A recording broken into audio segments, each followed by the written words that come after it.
Konon di setiap gunung di Indonesia ada penunggunya.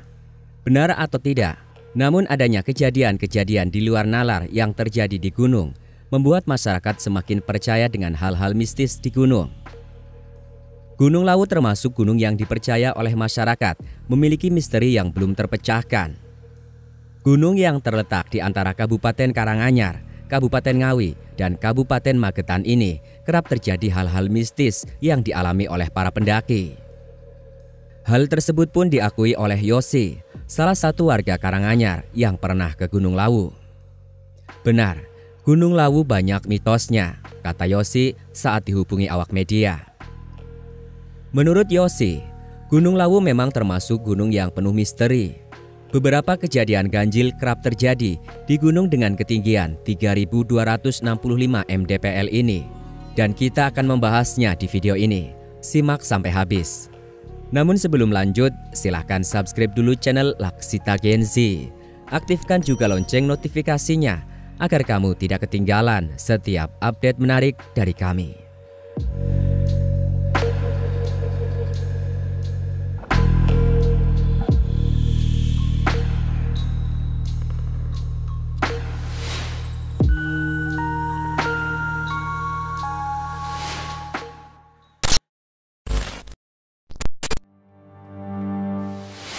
Burung jelmaan Kyai Jalak. Masyarakat di dekat Gunung Lawu maupun para pendaki percaya dengan adanya sosok Kyai Jalak. Konon Kyai Jalak menjelma menjadi seekor burung.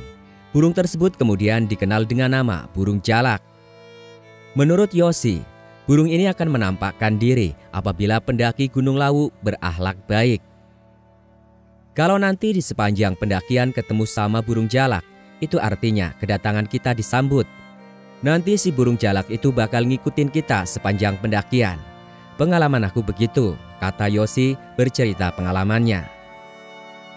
Terus konon katanya kalau kesesat ikutin burung jalak itu, nanti bakal ditunjukkan ke jalan utama, sambung Yosi.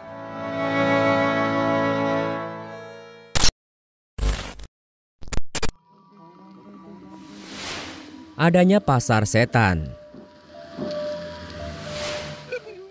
Tidak jauh berbeda dengan Gunung Arjuno di Jawa Timur, Gunung Lawu juga punya misteri pasar setan. Jangan heran kalau terdengar suara-suara layaknya di pasar saat berada di Gunung Lawu, terutama jika lewat jalur cetok. Katanya di sana itu suasananya bakal rame, terus kita dianjurin buat ngelemparin uang koin kalau ngerasa ada yang manggil kita. Itu tandanya kayak kita ngelakuin jual beli di sana, imbuh Yosi. Biasanya sebelum melakukan perjalanan, para pendaki mendapatkan wejangan dari juru kunci. Salah satunya tidak menerima tawaran atau barang yang dijual di lereng gunung. Konon yang menjual itu bukan seorang manusia, melainkan penghuni Gunung Lawu yang berada di pasar setan itu.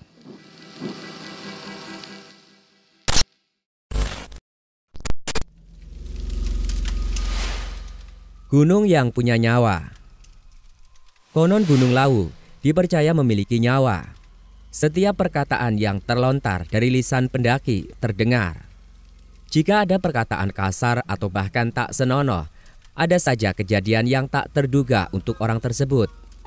Maka sudah sejatinya sebagai pendaki yang menjadi tamu untuk tetap menghargai dan menjaga sopan santun serta tata krama yang baik.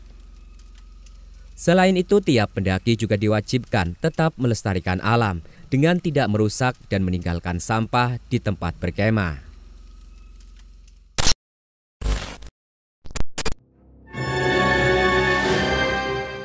Jumlah pendaki jangan ganjil. Misteri jumlah pendaki ganjil memang bukan hanya di Gunung Lawu.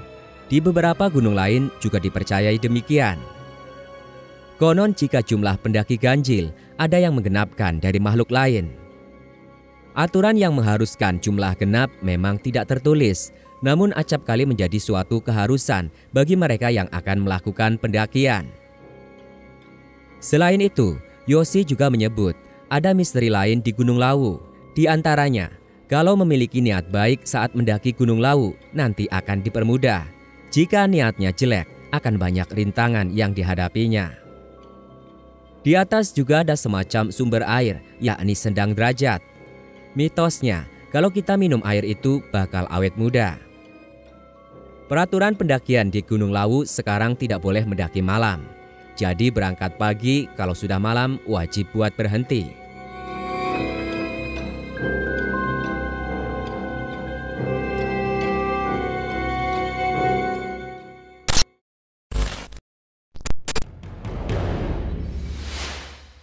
Larangan memakai baju hijau. Ada misteri lain di Gunung Lawu, yakni larangan memakai baju hijau. Konon jika mengenakan baju hijau, Ratu Pantai Selatan akan menculiknya. Meski posisi Gunung Lawu dan Pantai Selatan berjauhan, tapi masyarakat setempat mempercayai misteri ini. Menggunakan baju hijau disebut menghina penghuni gunung.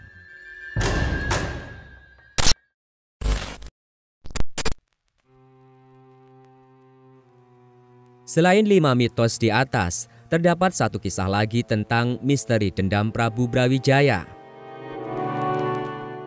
Putra Brawijaya yang bernama Raden Patah mendirikan kerajaan Islam, yaitu Kerajaan Demak yang menjadi kerajaan besar di Jawa. Brawijaya gagal membujuk Raden Patah untuk kembali ke kerajaannya dan menolak jika Kerajaan Demak menjadi bawahan Kerajaan Majapahit. Berawal dari pemberontakan menantunya sendiri, Brawijaya pindah ke Kerajaan Demak. Raden Patah mengajak ayahnya untuk memeluk agama Islam, namun beliau menolak. Brawijaya tidak ingin terus berdebat yang hanya akan menyebabkan peperangan dengan putranya sendiri. Akhirnya Brawijaya memilih melarikan diri bersama pengikutnya ke Gunung Lawu. Prabu Brawijaya sakit hati dan kecewa lantaran hidup dalam kejaran. Brawijaya mengucap sumpah, dia melarang seluruh keturunan Adipati Cepu maupun orang dari Cepu naik ke Gunung Lawu. Hingga sekarang, pendaki dari daerah tersebut tidak ada yang berani ke Gunung Lawu. Mereka yakin jika nekat melanggar akan celaka. Keberadaan Prabu Brawijaya di Gunung Lawu ditandai dengan adanya batu nisan yang dipercayai sebagai petilasan.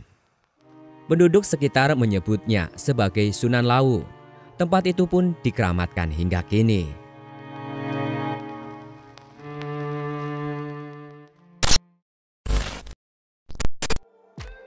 Nah, itulah berbagai misteri yang menyelimuti Gunung Lawu.